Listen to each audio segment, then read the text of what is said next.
अलग अलग प्रकार के सिद्धांतों को समझकर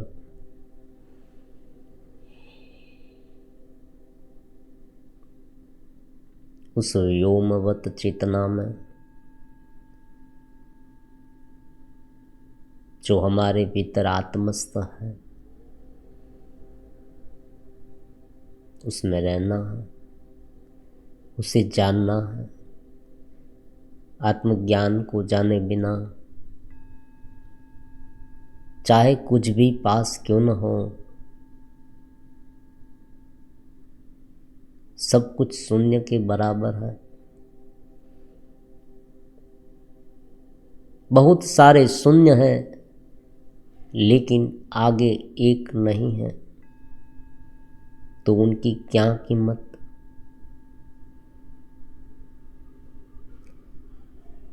ज्ञान नहीं है, आत्मज्ञान नहीं है, भीतर चेतना की खिलावट नहीं है, तो ये बाहर की आपाधापी, ये बाहर की चमक दमक कब उलझा देगी पता ही नहीं चलेगा तुम्हें। सबसे महत्वपूर्ण काम है तुम चेतनवंत रहो, उस दिव्यता में रहो, जो जानने वाला है उसमें रहो।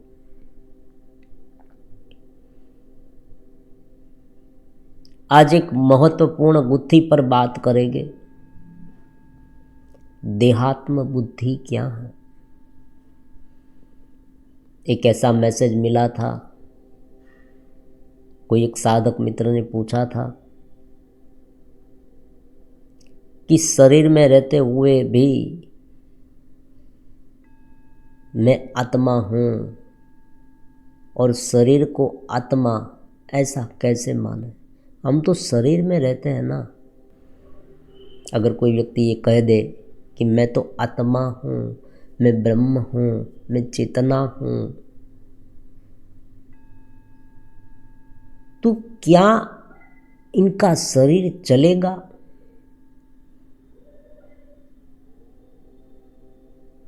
रोजमर्रा के जीवन में जो उनका शरीर कार्य कर रहा है, खान पान आदि, मैथुन आदि जो सारी क्रियाएं शरीर से हो रही है, वो क्या हो पाएगी?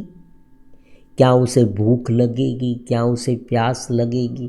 क्या कोई उसे मारेगा तो उसे लगेगा? उसे दुख होगा, पीड़ा होगी? उसे ठंडी, गर्मी, बारिश, इन सब का प्रभाव क्या उन पर पड़ेगा? ऐसे बहुत सारे प्रश्न होते हैं। जो इस राह में आगे निकला है, बहुत सारी गुत्थियां होती है, उन्हें कैसे सुलझाए वो उसे पता ही नहीं चलता साधक को।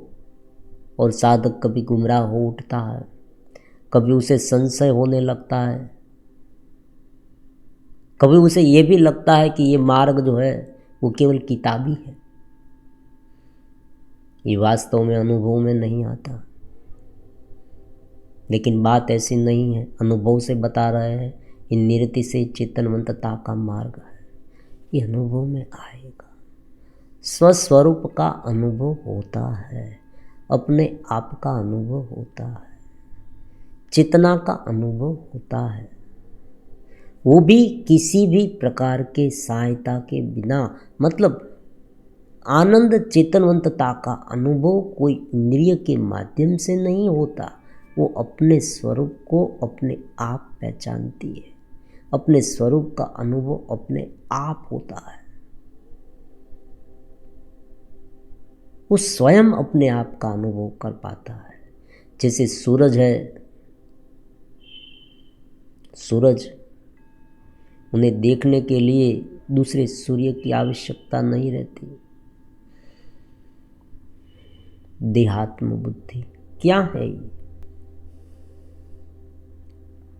अब देखिए, ये बात को समझने के लिए सबसे पहले हमें इस शरीर को समझना होगा, इस पूरी रचना को समझना होगा कि क्या है हमारी फिजिकल बॉडी। ये शरीर हमें जन्म से मिला है, समझे। किसी भी व्यक्ति का जन्म होता है तो माता के गर्भ में शरीर का निर्माण होता है। जो माता आहार ले रही है, पोषक तत्व ले रही है, उनमें से ये शरीर बनता है। प्राण से, उनके प्राण से, ऊर्जा से ये धीरे धीरे शरीर बनता है। फिर शरीर का जन्म होता है। शरीर धीरे धीरे बाहर से आहार लेना शुरू करता है और इस तरह से ये शरीर बड़ा होता जाता है। इस शरीर 5 तत्व का बना हुआ है। तत्व ज्ञान के माध्यम से समझे तो इस शरीर में 5 अलग अलग प्रकार के एलिमेंट्स हैं। ये शरीर प्राकृतिक गत है, समझे। फिजिकल बॉडी प्राकृतिक गत है। उसमें पृथ्वी है, जल है, अग्नि है, वायु है, आकाश है। ऐसे 5 तत्व उसमें है और 5 तत्व का पंचीकरण ये शरीर बना हुआ है। शरीर, फिजिकल बॉडी, ये वास्तव में एक नहीं है, समझे। एक नहीं है मतलब उनमें बहुत सारे जीव कोष होते हैं। ये भी बहुत समझने वाली बात है। हमारे प्रत्येक ऑर्गन्स जीवित है। प्रत्येक ऑर्गन्स में अलग अलग प्रकार के जीव कोष रहते हैं। वो जीव कोष को अपनी आइडेंटिटी, अपनी पहचान है, अलग पहचान है। अलग अलग जीव कोष मिलकर ये शरीर बना हुआ है। ऐसी बात नहीं कि शरीर जो है हमारा वो पूरा एक जीव कोष है। अनेक प्रकार के कोष हैं और विज्ञान ये कह रहा है, देखो जीव विज्ञान कह रहा है कि 7 साल में सभी प्रकार के हमारे जीव कोष है वो नए बन जाते हैं। मतलब पुराने जीव कोष की डेथ हो जाती है, मृत्यु हो जाती है और उनके स्थान पर नए जीव कोष आ जाते हैं। और कुछ जीव कोष तो ऐसे होते हैं कि जो पल पल बदलते रहते हैं। 1 दिन, 2 दिन, 3 दिन में पूरे शरीर में ऐसे बहुत सारे जीव कोष होते हैं कि जो मर जाते हैं और उनके स्थान पर नए जीव कोष आने लगते हैं। जब बाहर से कोई रोग का आक्रमण होता है तब भी यही होता है। बहुत सारे जीव कोष मर जाते हैं और जो श्वेत कण हैं वो बैक्टीरिया के साथ, रोगों के कीटाणुओं के साथ लड़ते लड़ते मर जाते हैं। ये पूरा जीव विज्ञान है। देखें तो शरीर स्वयं कॉम्प्लेक्स रचना है। ये पूरे शरीर की अनुभूति हमें कैसे होती है, ये बहुत महत्वपूर्ण है। शरीर तो प्रकृति का अंग है। अगर कोई व्यक्ति कोमा में चला गया, देखो ये बहुत महत्वपूर्ण बात है, समझे इन्हें। अगर कोई व्यक्ति पूरी तरह से कोमा में चला गया तो उसे शरीर का भान नहीं रहता। अगर कोई व्यक्ति नींद में जाता है हर रोज, गाढ़ी नींद में, गाढ़ निद्रा में, तब भी उसे अपने शरीर का भान नहीं रहता, बोध नहीं रहता। उसे मैं पड़ा हूँ, ये मेरा शरीर है, वो बोध ही नहीं रहता। जो व्यक्ति कोमा में चला गया, आप देखें कभी कभी आपको ऐसा अनुभव हुआ होगा, जब कोई छोटा मोटा ऑपरेशन अगर कराया है तो जो व्यक्ति ऑपरेशन कराता है उन्हें एनेस्थीसिया दिया जाता है। वहाँ वो सब भूल जाता है शरीर में क्या हो रहा है। शरीर की स्मृति उसे रहती नहीं, शरीर की अनुभूति उसे रहती नहीं। अब देखें शस्त्र क्रिया कराई जाती है, की जाती है, सर्जरी की जाती है। अगर पेट में बहुत बड़ी गांठ है तो वो निकाली जाती है। ब्रेन में माइंड का ऑपरेशन, मस्तिष्क का ऑपरेशन किया जाता है। ट्यूमर है अगर तो व्यक्ति को बेभान कर दे, उसे कुछ पता नहीं चलेगा। उनके शरीर के 2 टुकड़े कर दे तो भी पता नहीं चलेगा। तो ये क्या है? हमें तभी पता चलेगा जब हमारे शरीर के न्यूरॉन्स जो है पूरी तरह से सजग है और कार्यवंतित है। हाथ अगर कोई गर्म चीज को छू जाए तो हमें गर्म लगेगा, हमें जलन महसूस होगी, हमें पीड़ा होगी। लेकिन कब पीड़ा होगी? जब हाथ हमारा कार्यवंतित होगा तो। अगर हाथ पैरालाइज हो गया तो नहीं होगा। जिनका पैर है वो काम नहीं कर रहा है, उसे पैर में कभी ठंडी गर्मी का एहसास नहीं होता। कोमल, मृदु, कठोर, उनका भी उसे एहसास नहीं होता। चींटियाँ काट लेती है तो भी उसे उनका एहसास नहीं होता। तो पूरे शरीर में अगर चेतनवंतता मतलब न्यूरॉन्स काम कर रहे हैं और उनकी एक पूरी की पूरी रचना अगर कार्यवंतित है, तो ही हमें ये महसूस होगा कि ये हमारा शरीर है। और दूसरा, हम जागृत होंगे शरीर के माध्यम से। शरीर में होने वाली सभी प्रक्रिया को समझने के लिए, जानने के लिए हम जागृत होंगे, तो ही हमें शरीर का बोध होगा। शरीर में जो जो अलग अलग संवेदनाएं आती है, शरीर में जो कुछ दुख दर्द होते हैं, वो मस्तिष्क में एक प्रकार के वेव्स के रूप में उठ रहे हैं और उस वेव के साथ हमारा मन जुड़ा हुआ है और उनके अनुसार हमें हर्ष पीड़ा का अनुभव होता है। ये अच्छा महसूस हुआ, बुरा महसूस हुआ, पीड़ा हुई, दुख हुआ, सुख हुआ, शरीर का बोध इस तरह से हमें होता है। अगर वहाँ संपर्क टूट गया तो शरीर का बोध रहेगा ही नहीं। और ये तो वर्तमान समय में ये 2 एग्जाम्पल हमने दिए। कोई व्यक्ति कोमा में चला गया और हर रोज व्यक्ति नींद में जाता है, तब भी उसे अपने शरीर का अनुभव नहीं होता। तो बहुत स्वाभाविक बात है कि जब हम उनसे जुड़ते हैं, तब हमें उनका अनुभव होता है। और सामान्य स्वरूप में व्यक्ति शरीर से जुड़ा रहता है, वो शरीर से अलग नहीं रहता। अगर किसी भी प्रकार की साधना की नहीं तो व्यक्ति शरीर से इतना इफेक्टिव रूप में, असरकारक रूप में जुड़ा रहेगा अपनी इंद्रियों के साथ। इंद्रिय के साथ जो तादात्म्य उनका बन गया है वो इतना हावी होगा, गाढ़ा होगा कि सहज जरा सा भी चहल पहल हो कि उनकी इंद्रियां तुरंत भोग भुगतने के लिए उत्सुक हो जाएगी, प्रबल हो जाएगी। थोड़ी सी सुगंध आई स्वादिष्ट वानगी की कि तुरंत ही उन्हें वो खाने की इच्छा होने लगेगी, तड़प होने लगेगी, वो रह नहीं पाएगा, मुझे ये खाना है। उनका मन आकुल व्याकुल होने लगेगा। भोग विषय में भी ऐसा होगा। जरा सा भी आहत, जरा सा भी ख्याल ऐसा आया कि तुरंत उनके शरीर में आवेग उठने लगेंगे, उबाल आने लगेगा। तो ये जीव भाव है। शरीर इंद्रिय के साथ आत्मा इतनी चिपक गई है, समझे, इतनी जुड़ गई है, एक रूप हो गई है, एक गट्ठे के रूप में हो गई है कि शरीर में जो कुछ भी हुआ, जरा सा हुआ कि तुरंत वो हलबला उठता है। वो ये मानने लगता है कि अब मैं मर गया, अरे ये मुझे हो गया। अब देखिए, कभी कभी जिसे इंजेक्शन से डर लगता है, अभी तो डॉक्टर ने इंजेक्शन दिया ही नहीं, अभी तो सीरीज इस तरह से तैयार की और व्यक्ति चिल्लाने लगता है, नहीं नहीं नहीं नहीं, हाँ हाँ हाँ। जैसे ही वो इंजेक्शन देने जाए, वो हाथ हिलाने लगता है, 2 व्यक्ति उसे पकड़ कर रखते हैं कस के और फिर वो इंजेक्शन दे पाते हैं।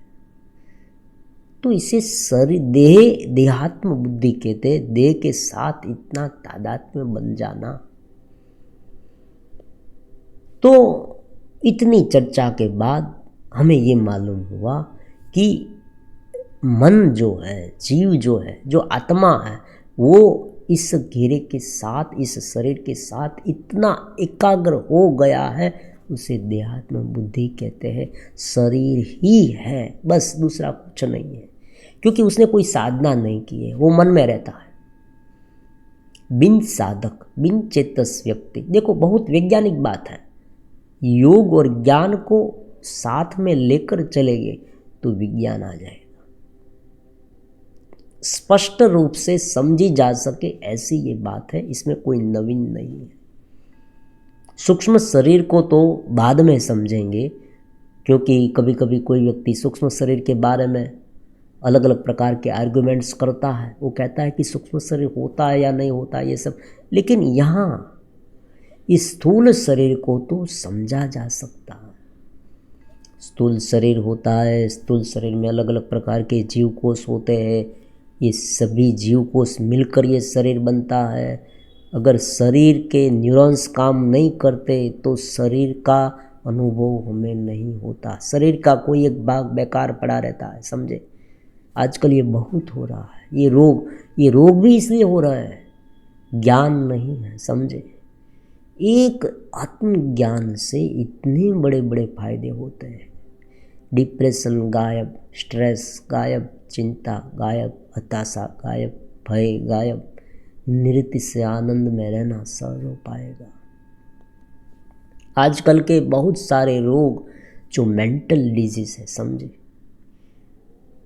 और शारीरिक लेवल पर भी व्यक्ति अगर जागृत हो जाए, व्यक्ति अगर समझ जाए कि शरीर ही केवल मैं नहीं हूँ, समझे, शरीर मेरा साधन है, शरीर के माध्यम से मैं बाहर निकल रहा हूँ, अभिव्यक्त हो रहा हूँ, ऐसी बात नहीं है शरीर बेकार का है, शरीर है।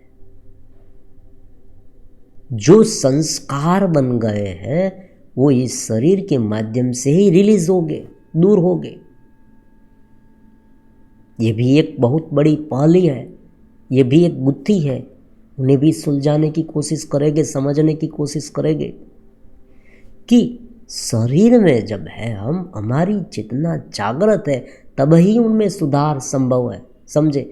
मान लीजिए कोई एक शराबी व्यक्ति है, कोई एक आलसी व्यक्ति है, कोई एक तमोगुणी व्यक्ति सो गया, नींद में है, तो नींद में उनमें कोई सुधार नहीं आएगा। वो जैसा सोया था, जैसा था सोते समय जैसा था वैसा ही वो उठेगा, तब वैसा ही रहेगा। तो मृत्यु में भी यही है, व्यक्ति मर जाता है तब दूसरा जन्म उनका होता है, तो उनके बीच चाहे लाख वर्ष क्यों न बीत जाए उनमें कोई सुधार नहीं आता। फिर जब उन्हें शरीर मिलता है तब वो सुधार कर पाता है। इसलिए मनुष्य जन्म की कीमत है ना। जागृत स्थिति में ही चेतना में सुधार का संभव है। चेतना में सुधार मतलब क्या, दोनों का तादात्म्य में जो है ना,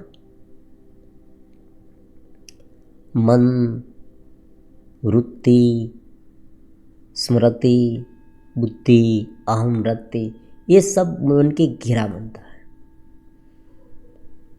ये घेरा एक जोड़ा है, ये जोड़ जितनी टूटेगी छूटेगी उनसे जितने हम ऊपर रह पाएंगे, ये हमारी प्रोग्रेस है।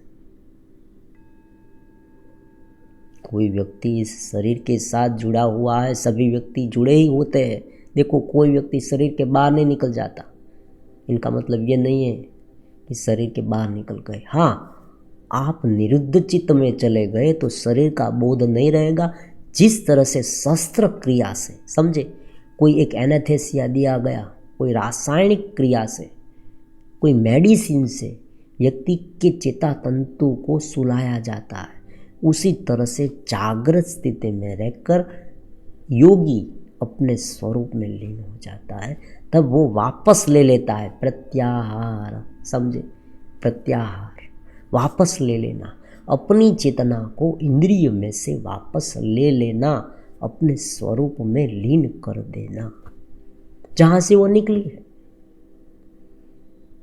वो अपने स्वरूप में से निकल कर धीरे धीरे अहम वृत्ति के माध्यम से अलग अलग इंद्रियों में, स्मृतियों में और शरीर में धीरे धीरे प्रसर रही है, निरंतर प्रसर रही है। यह अविरत प्रवाह चालू है।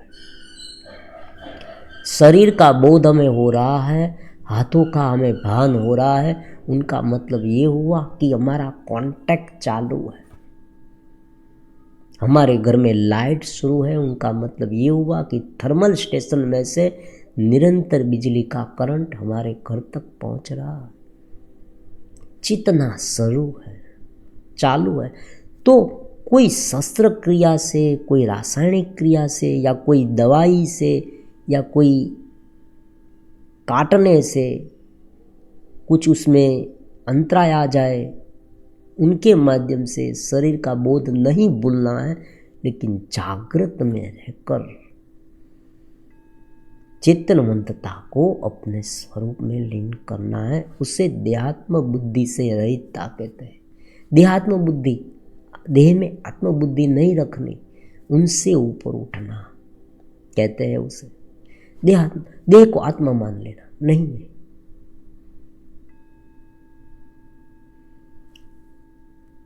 अब देखो ये कैसे होता है, ये भी समझ ले। जब विषय अलग अलग उत्पन्न होते हैं, विषयों के साथ जब मन जुड़ता है, संवेदनाएं आती है, तब एक प्रकार का चित्र बनता है, एक वेव्स उठते हैं। उस वेव्स के समय अगर वो उनके साथ ना जुड़े तो धीरे धीरे धीरे धीरे ऊपर की शक्ति डेवलप होती जाती है। स्वरूप की शक्ति, अपनी चेतना की शक्ति, अपने चेतना में रहने की शक्ति डेवलप होती जाती है। वो शक्ति ऐसी है कि जब वो कोई विचार नहीं कर रहा है फिर भी वो अपने स्वरूप में है, समझे, दृष्टा भाव में। और दृष्टा भाव शून्य नहीं है, वो चेतनवंतता है। आजकल लोग कह रहे हैं शून्य हो जाता है, शून्य। शून्य क्या हो जाता है? शून्य विचार हो जाते हैं। हम शून्य नहीं हो जाते। हम शून्य हो जाते तो वहाँ से बाहर कैसे निकलते? शून्य का अनुभव नहीं होता, हमें अपने आप का अनुभव हो रहा है, हम चेतनवंत है, समझे। ब्रह्म चेतनवंत है, निरतिशयी चेतना है, उनमें से ये सब कुछ बना हुआ है। हमें अपने स्वरूप का अनुभव होने लगे तब ये शरीर जो है, शरीर में अलग अलग जो दुख दर्द है, उनके वेव्स जो मन तक पहुंचते हैं, समझे, वृत्ति तक पहुंचते हैं। मन में जो एक प्रकार का संवेदनाएं उठती है कि ये पीड़ा हुई, तो वहाँ एक छोटा सा फासला बन जाता है, उसे आत्मबुद्धि कहते हैं। फासला बन जाता है दोनों के बीच, इतना चिपक नहीं जाता। चेतना मन के साथ इतनी चिपक गई और चेतना अपना स्वरूप भूल गई। मन में जो उठ रहा है वही उसे होने लगा, ऐसी बात नहीं होती। चेतना मन के साथ चिपक गई, स्मृतियों के साथ चिपक गई। स्मृतियों में जो उठ रहा है अनेक जन्म के संस्कार है, जो विषय वासना के जो संवेदनाएं आ रही है कि मैं ये भुगत रहा हूँ, वो भुगत रहा हूँ, मुझे ये चाहिए, वो चाहिए, मैं डिप्रेशन में, फ्रस्ट्रेशन में, अलग अलग भाव में, गिल्ट भाव में हूँ, अपराधित बोध में हूँ, बहुत कुछ हो रहा है। और उनमें वो घिरकर अपने आप को वही मानने लगती है, शरीर के साथ इतनी जुड़ जाती है। अब देखिए व्यक्ति को निंद्रा आने लगती है, तब क्या होता है? इस तरह से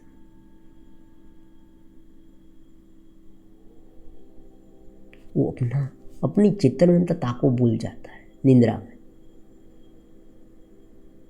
में वो भूल जाता है। तमोगुण युक्त है ये, तमस्य है।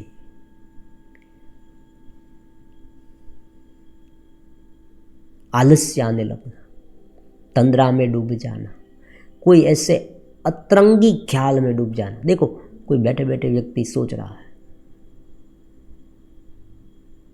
उस सोच में पड़ा हुआ है, चेतनवंत नहीं है, उस सोच में, उस मन की वृत्तियों में है, तो अपना स्वरूप भूलकर वो मन की वृत्तियों में उलझा हुआ है।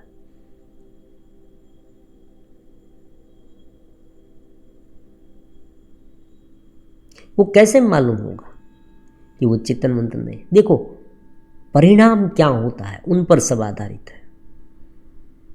मान लीजिए वो व्यक्ति अलग अलग प्रकार के विचारों में इतना उलझा हुआ है, बाद में क्या होता है? बाद में क्या उसे चेतनवंतता का अनुभव होता है, आनंद का अनुभव होता है, नृत्य से प्रफुल्लितता महसूस पूरे शरीर में हो रही है, या उनसे ऊपर उठा है ऐसा, या सुलझ गया है सब कुछ, ऐसा महसूस हो रहा है, स्वबोध में है। स्वबोध में रहना कोई छुपाने वाली छुपी रह सके ऐसी बात नहीं। देखो कहीं पर आपने बहुत ही सुंदर सुगंध वाली जो धूपसली प्रकटाई जलाई कहीं पर, तो उनकी सुवास आने लगेगी। कहीं पर एक सुंदर सा पुष्प खिला है तो आप लाख प्रयास करें उसे ढांक नहीं पाएंगे। ये खिलावट है, ये आपको महसूस होने लगेगी कि हाँ अब ये हो रहा है। लोग ये भी प्रश्न पूछते हैं साधक मित्र कि कब पता चलेगा कि मुझे ये आत्मज्ञान होने लगा है। देखो तुम पूछने नहीं आओगे, तुम्हें स्वयं पता चल जाएगा कि हाँ अब ये हो रहा है। तो परिणाम क्या आता है उन पर सब निर्भर है। जब क्रियाएं होती है, कोई वासना में कोई पौन आदि दृश्य देख रहा है, उसमें मजा ले रहा है, तब बाद में क्या होता है? क्या वो तृप्त हो जाता है या तृप्त ही रहता है?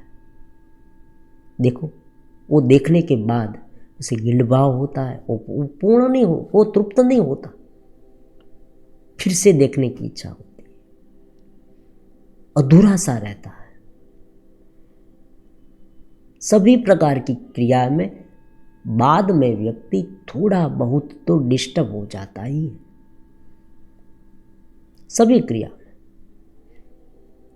और व्यक्ति को आदत बन जाती है कि ठीक है इसमें आनंद नहीं मिला तो कोई बात नहीं, दूसरे कोई चीज में से आनंद ले लूंगा। ठेलनबाजी करता है क्योंकि उसे पता नहीं है कि वास्तविक रूप में चेतना का आनंद कैसा होता है, स्वस्वरूप का बोध कैसा होता है, क्योंकि उसने चखा नहीं, वो उतना ऊपर नहीं उठा है, तो उसे कैसे पता चलेगा कि स्वस्वरूप का आनंद क्या होता है। वो उनके सामने जो जो आ रहे हैं वही विषय भुगतता रहेगा और उसमें ही तृप्त रहेगा। तृप्त रहेगा मतलब वो भीतर से खाली होते हुए भी यही मान लेगा, ये मानकर चलेगा कि भाई ये ऐसा होता है सब कुछ, उसे भी ऐसा हुआ ही होगा। और कोई व्यक्ति को वो पूछता है कि भाई मुझे ऐसा हुआ, तो वो व्यक्ति कहा हाँ ऐसा होता है, मुझे भी ऐसा ही हुआ था, यही आनंद है, इसे करते रहो मजा आएगा। और कोई अलग तरीके से करो तो थोड़ा बहुत मजा आएगा, बहुत मजा आएगा। वो डिजिटल मीडिया के माध्यम से देखता है, वो कुछ कोई व्यक्ति को पूछता है, देखता है, सोचता है, और दूसरे व्यक्ति क्या कर रहे हैं वो भी देख रहा है, और अलग अलग विषय भुगतता रहता है, जगत में भी इधर उधर भटकता रहता है। ये चीज़ मिल जाए तो आनंद मिलेगा, वो चीज़ मिल जाए तो आनंद मिलेगा। तो शरीर को ही महत्वपूर्ण मानना, शरीर को ही केवल महत्वपूर्ण मानना, शरीर के आधार पर ही सभी प्रकार के आनंद मिलते हैं, उसे देहात्म बुद्धि कहते हैं। देह को आत्मा मानना मतलब मैं शरीर ही हूँ, इस शरीर के माध्यम से ही मुझे सुख मिलेगा, आनंद मिलेगा।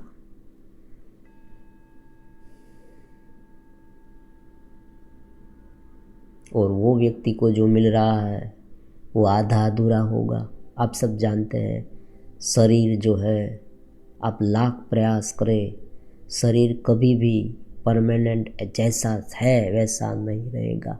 जवानी चली जाने वाली है, जवानी दीवानी भले हो लेकिन वो तो चली जाने वाली है। जवानी में जो विषय भोगते हैं वो विषय जैसे ही व्यक्ति की उम्र बढ़ती है, इंद्रियां क्षीण होने लगती है, तब वो विषय वो मन में भुगतने लगता है।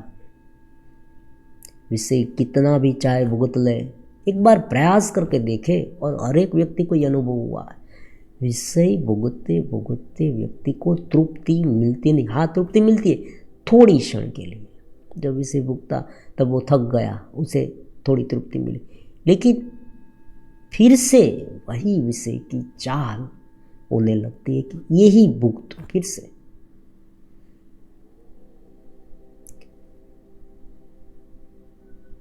और एक अधूरप सी रहती है, समझे, एक अधूरप सी रहती है, ये तो है ही। चाहे कुछ भी व्यक्ति के पास क्यों ना आ जाए, व्यक्ति को आप पूछेंगे ना तो कहेंगे अभी कुछ बाकी है, ऐसा लग रहा है अभी कुछ बाकी। देखो ये हो जाए ना तो अच्छा होगा। फिर से वो दौड़ने लगता है। उस दौड़ में उसे आनंद मिलता है, ये बात है, क्योंकि उस समय वो उस आशा में होता है कि मुझे ये मिलने वाला है। क्योंकि उसे पता नहीं है कि वो मिलने के बाद मुझे इतनी खुशी नहीं होगी जितनी मैं आज सोच रहा हूँ, उतनी खुशी नहीं मिलेगी। वो ये मान मान कर दौड़ रहा है, इसलिए उसे मजा आती है। वो मिल जाए फिर से आगे कोई लक्ष्यांक रख रख कर दौड़ने लगता है कि इनसे आगे कुछ मिल जाए।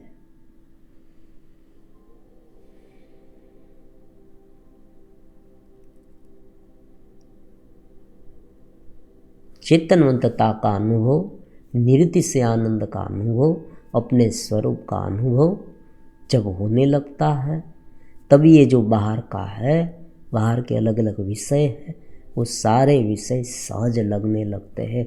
भुगता तो भी आनंद, ना भुगता तो भी आनंद। अधूरप नहीं रहती, व्यक्ति खाली नहीं रहता, भर जाता है। एक सीधी सी बात है कि डिपेंडेंट नहीं रहता। मान लीजिए कोई व्यक्ति के पास पैसे नहीं है और हर एक चीज़ के लिए उसे कुछ अच्छा खाना चाहिए तो उसे पैसे मांगने पड़ेंगे, वस्त्र पहनने हैं तो पैसे मांगने पड़ेंगे, कहीं पर जाना है तो ट्रैवलिंग का खर्च मांगना पड़ेगा, तो उसे कैसा लगेगा? जिस व्यक्ति के पास वो मांगने जाएगा वो व्यक्ति उसे कुछ इधर उधर का सुनाएगा, अरे कहेगा कि अरे मांगने आया फिर से साला भिखारी, क्यों मांगने आया, चले जा, कितना मांगेगा, तुम्हें मांगने में शर्म नहीं आती, ऐसा वैसा बहुत कुछ बोलेगा। तो ये यहाँ भी यही हो रहा है। इंद्रिय के पास से हम आनंद प्राप्त करना चाहते हैं, मुझे आनंद मुझे मिले, मुझे सुख मिले, यहाँ से मुझे सुख मिले, और उस इंद्रिय के आनंद को पाने के लिए दूसरे व्यक्ति की गुलामी करनी पड़ती है। तो एक बार आनंद के लिए, चेतना के लिए भीतर बाहर निर्भर नहीं होके अपने स्वरूप में रहने लगे, इंडिपेंडेंट होने लगे, स्वतंत्र होने लगे, फिर बाहर का जो है ना वृत्तियाँ, वो हमें इतनी बेबाक नहीं कर देगी, विवल नहीं कर देगी। विषय सामने होते हुए भी व्यक्ति सहज और शांत रह पाएगा। ये आत्मज्ञान की सबसे बड़ी उपलब्धि है, समझे। उनका मतलब ये नहीं होता है, देखो बहुत ऊंची अवस्था में ये हो सकता है कि शरीर का बोध पूर्ण रूप से भूल जाना, ऊंची अवस्था में ये हो सकता है, बहुत ऊंची अवस्था, निर्विकल्प समाधि में ये हो सकता है, कंप्लीटली भूल जाना। फिर योगी वापस आता है तो जीवन मुक्त की अवस्था में आता है, और अगर नहीं आता है तो पूर्ण रूप से मुक्त हो जाता है। लेकिन ये इतनी ऊंची अवस्था तक ना पहुंचा, समझे, हर एक व्यक्ति नहीं पहुंच पाएगा, तो भी एक डिस्टेंस रख के वो चल पाएगा, समझे। शरीर में जितना अनुभव, जितनी इंटेंसिटी, तीव्रता विषय भोग की बिन चेतस को होती है, सामान्य व्यक्ति को, जिसने साधना नहीं की है, चेतना में नहीं रहा है, उसे जितना अनुभव हो रहा है उनसे बहुत कम अनुभव, उनसे बहुत कम पीड़ा उस व्यक्ति को होती है। शरीर में दुख दर्द होता है, ठंडी गर्मी का अनुभव होता है, लेकिन जो चेतस है वो भीतर से नहाया हुआ है, चेतना के आनंद में नहाया हुआ है, भीतर से उसे इतना चेतनवंतता का आनंद मिल रहा है, वो भीतर से स्वरूप बोध में है, वो इतना तृप्त हो गया है भीतर से। भगवान ने भी कहा ना कि बहुत बड़े बड़े जलाशय, कोई बड़ा जलाशय प्राप्त हो गया है पानी का, उसे छोटे छोटे जलाशय में कोई प्रयोजन नहीं रहता। तो उसी तरह से वो जब भीतर तृप्त है, आनंद से तृप्त है, चेतनवंतता से भरपूर है, तब बाह्य इंद्रिया जो अलग अलग है, स्मृतियों का की घेराबंदी, देखो स्मृति की घेराबंदी, वृत्ति और स्मृति, वृत्ति और स्मृति, उसमें व्यक्ति इतना फंस जाता है क्योंकि स्मृति दबाव कर रही है, अलग अलग प्रकार की वृत्तियाँ उत्पन्न कर रही स्मृति, व्यक्ति उनमें उलझता रहता है। शांति से बैठे हैं हम, समझे, तुम शांति से बैठे हो और एकाएक ऐसी सोच उभर के आने लगी कि ये है वो है वो है ये है, अरे अब कल क्या होगा, ये चिंता आने लगी, भूतकाल में ये मैंने ये ऐसा क्यों किया था, या वो मुझे छोड़ के चला गया, उसने मुझे धोखा दिया।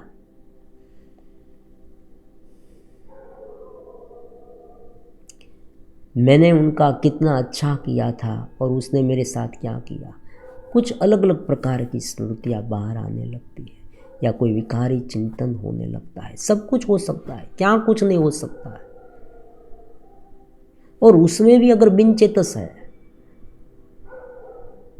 जहां धकेलो, जहां वो धकेलती है हमें वृत्तियां, वहां हम धकेले जाते हैं।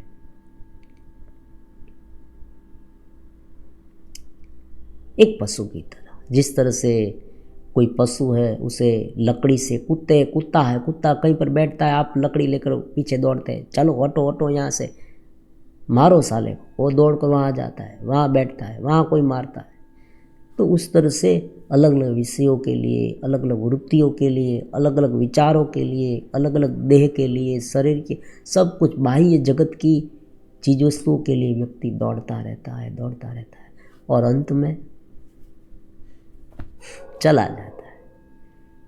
हाथ में कुछ नहीं रहता। देखो, अगर कुछ हाथ में रहता तो बहुत अच्छा होता, तो ये अध्यात्म की जो बातें हैं बड़ी बड़ी, ये करने की ज़रूरत व्यक्ति को नहीं होती, क्योंकि व्यक्ति ये बताएगा कि भाई देखो मैं ये लेकर जा रहा हूँ। व्यक्ति अपने जीवन भर इतना सब कुछ इकट्ठा कर रखा है, समझे आपने, बहुत कुछ बैंक बैलेंस है, बहुत कुछ सत्ता संपत्ति, आप बहुत कुछ जो भी नाम दे, वो सब कुछ उसने इकट्ठा कर रखा है। सिकंदर की बात करें, बहुत कुछ ने उसने इकट्ठा कर रखा था, पूरे जगत में उनका साम्राज्य था। उस जमाने में भी वो अलेक्जेंडर था, उसने बहुत सारे पूरी दुनिया पर राज किया, फिर भी उनके हाथ खाली। एक छोटी हमारे शरीर भी यहाँ रह जाएगा, ये शरीर भी नहीं जाने साथ नहीं आएगा, कुछ भी साथ आने वाला नहीं। और अगर पुनर्जन्म को माने तो ये जो दिव्य संस्कार है चेतना के, वो हमारे साथ आएंगे। और अगर आप नहीं माने, मान लीजिए कोई व्यक्ति नहीं मानता, तो भी वर्तमान समय में आप चितनवंत जैसे ही रहने लगेंगे, आनंद शुरू हो जाएगा। कोई व्यक्ति कहेगा ना कि क्या मैं आज प्रीमियम भरूंगा और आज से मुझे ये जोखिम लागू हो जाएगा या उनका बेनिफिट मिलने लगेगा? हाँ, मिलेगा। ऐसी बात है, आज से जैसे जुड़े फायदा शुरू। ये ऐसी बात नहीं कि मर जाऊंगा फिर सब कुछ मिलेगा, ऐसी बात नहीं। आज से चेतनवंत होने लगे, आनंदित होने लगे, स्वरूप में रहने लगे, देहात्म बुद्धि से पर होने लगे, आनंद। फिर शरीर में होता है, समझे, ये बात नहीं है कि उसे भूख नहीं लगती। लोग ये कहेंगे कि भूख नहीं, उच्च स्थिति में हो सकता है, लेकिन विषय की लोलुपता 100% घटेगी। ये अनुभव से कह रहा हूँ, विषय की लोलुपता घटेगी। सामने विषय है, कोई भी विषय क्यों ना हो, संभोग आदि के विषय हो, तो भी व्यक्ति वो विषय को देखेगा, सुंदर स्त्री को देखेगा, तो भी वो भीतर इतना बेबाक नहीं हो जाएगा। व्यक्ति अपने आप को संभाल पाएगा, व्यक्ति की जो इंद्रिया है वो शांत ही रहेगी, भीतर स्थिर रहेगा, स्थित धीर रहेगा। तो क्या होगा, उनका फायदा क्या होगा? एकदम शांत रह पाएगा, और उस शांति में वो ठीक से निर्णय ले पाएगा क्या करना है। जब उसे उपयोग करना होता है शरीर का तब वो उपयोग करेगा, जब उसे उपयोग नहीं करना होता है तब वो शांत चित्त में रहेगा। और उनसे भी ज़्यादा कार्य करते समय देखो, ये तो उनसे बहुत बड़ी बात है, ये भी अनुभव किया है हमने। कार्य करते समय जब हम काम करते हैं तब भी चेतनवंत हो सकते हैं और बड़ा सा बड़ा कार्य हो सकता है। ऐसी बात नहीं है कि भाई चलो ऑफिस में गए, कोई बिजनेस वगैरह किया तो ये चेतनवंतता डिस्टर्ब हो गई, ऐसी बात नहीं। चेतनवंतता डिस्टर्ब तब होती है जब हम अत्यंत द्वेष में आ जाए, अत्यंत राग में आ जाए, अत्यंत विषयों के बारे में सोचने लगे, तब चेतनवंतता डिस्टर्ब होती है। सहज भाव में नहीं होती है, सहज कार्य में नहीं होती है, खाने में नहीं होती, पानी पीने में नहीं होती, सोच आदि क्रिया में नहीं होती, संभोग में भी नहीं होती। कोई भी क्रिया कर लो कुछ भी प्रॉब्लम्स नहीं होता है। चलो फिरो, अच्छे वस्त्र पहनो, चेतनवंतता डिस्टर्ब नहीं होगी। चेतनवंतता डिस्टर्ब तब ही होगी जब अत्यंत प्रभावी रूप में कोई एक वृत्ति पर हम डिपेंड होने लगे और उन पर बहुत सोचने, उनमें रहने लगे, उनके बारे में। और उस समय अगर चेतनवंतता का अनुभव, चेतनवंतता का जो हमारा क्रियाकलाप है जो लंबे समय से हमने नहीं किया है, दृढ़ भूमि नहीं बनी है। देखो दृढ़ भूमि अभी तक नहीं बनी है और उनका अनुभव बहुत क्षणिक लेवल पर हुआ है, तो चेतनवंतता जल्दी डिस्टर्ब होगी। ये साधना का क्रम है, ये व्यक्ति की अपनी साधना है। एक व्यक्ति ने बता दिया कि आत्मा है, ब्रह्म है, चेतना है, ये है वो है, देहात्म बुद्धि से पर हो सकते हैं, और दूसरे व्यक्ति ने कहा ये सब नहीं है। कोई कहता है नहीं है, कोई कहता है। इनसे क्या फायदा? स्वयं आजमा के देखे, अगर ऊपर उठे तो समझ में आ जाएगा, वरना ज्ञान है। आज तो किताब कितनी सारी है, देखे उपनिषद किसी को, आजकल तो उपनिषद की बुक्स बहुत सस्ते में मिल रही है। अब कोई बुक स्टॉल पर जाएंगे और कहेंगे मुझे मुंडक उपनिषद चाहिए, वो तुम्हें सस्ते में दे देगा, बहुत कम प्राइस में दे देगा। और इंटरनेट में तो सब मुफ्त में मिल रही है, पतंजलि योग शास्त्र भी मिल रहा है। बात ये है ही नहीं, बात है अपने आप को टालने की, स्वरूप में रहने की। पहले समझे कि स्थूल शरीर कैसे बना है, फिर भीतर मन है, विचार आ रहा है, कौन कौन से विचार मुझ में आ रहे हैं। एक बार शांति से बैठकर सोचे क्या सोच आ रही है, उसे देखे। मैं तो चेतनवंत हूँ, स्वस्वरूप में लीन हूँ, ये पूरा शरीर मेरी शक्ति से चल रहा है। ये शरीर का बोध मुझे क्यों हो रहा है? उनके साथ जुड़ने से हो रहा है। नींद में तो नहीं होता है, मैं जब सो जाता हूँ तब नींद में मुझे स्वप्न आते, फिर भी मैं तो था, गाढ़ निद्रा में भी मैं हूँ, सभी प्रकार के दुख अस्तित्व तो है। ये धीरे धीरे सोचते जाए, प्रत्येक चीज़ को सूक्ष्मता से देखें, अपने शरीर को देखें, अपने हाथ को देखें, अपने हाथ को सूक्ष्मता से महसूस करें, धीरे धीरे उनसे एक दूरी बनाए रखें। आप अलग हैं, स्वस्वरूप में हैं, और ये सब अपने साधन हैं। तो धीरे धीरे देखना, जीवन में इतनी मजा आएगी। चित्तवंतता बहुत अद्भुत चीज़ है।